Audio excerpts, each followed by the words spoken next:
The first official test of Formula One's new technical cycle has already exposed areas that may require regulatory clarification. While outright pace drew attention, engineers left Bahrain focused on a more procedural concern. The mechanics of getting the cars off the line have become significantly more complex under the revised power unit architecture. Teams are expected to raise the topic at the upcoming FIA Formula One Commission meeting.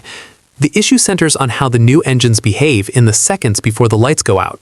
What was once a relatively contained procedure has evolved into a delicate balancing act involving turbo preparation, combustion stress, and energy deployment constraints. With the removal of the MGU-H, responsibility for spooling the turbo now sits entirely with the internal combustion engine.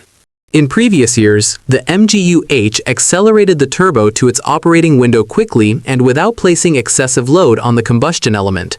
That assistance no longer exists. As a result, motoristas must hold significantly higher revs for longer to reach the correct boost threshold before launch. During start simulations in Bahrain, it was not unusual to see up to 10 seconds between the initial rise in revs and the actual getaway.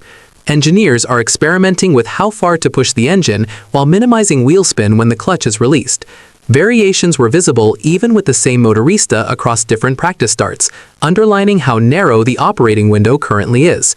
Data from Sakir showed peaks above 13,000 RPM during turbo preparation, including a run by Andrea Kimi Antonelli on the final day. On average, teams are stabilizing slightly above 12,000 RPM in the build-up phase. For comparison, previous generation power units typically reached such figures only at maximum effort, not while stationary on the grid. In earlier seasons, thanks to the MGU-H, preparation occurred between 9,000 and 10,000 RPM, depending on manufacturer philosophy. The current regulations further complicate matters.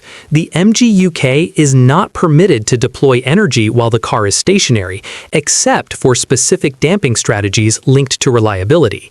In addition, below 50 kilometers per hour, the electric motor cannot contribute. This restriction affects both turbo preparation and the initial meters after the lights go out. One proposal under discussion is to allow a predefined interval between the final car taking its grid slot and the start sequence, ensuring all motoristas have sufficient time to complete preparation procedures.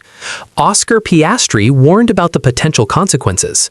He explained that in previous seasons, the difference between a good and bad start was often minor wheel spin or reaction time.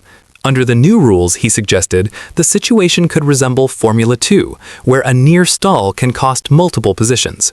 George Russell added that teams are currently following internal reference windows, but acknowledged that in race conditions, the system must be ready precisely when the lights extinguish. Gear ratio strategy adds another layer. Shorter gears are being used in corners to recharge the battery and mitigate turbo lag, even at the cost of higher fuel consumption.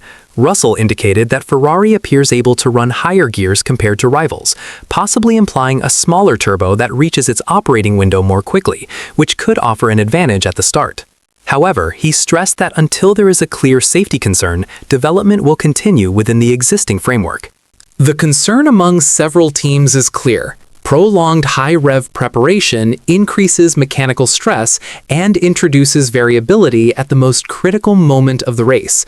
Whether regulatory adjustments are made before Australia remains to be seen. What's your take on the situation? Share your opinion below, and don't forget to subscribe to the channel for more Formula One updates.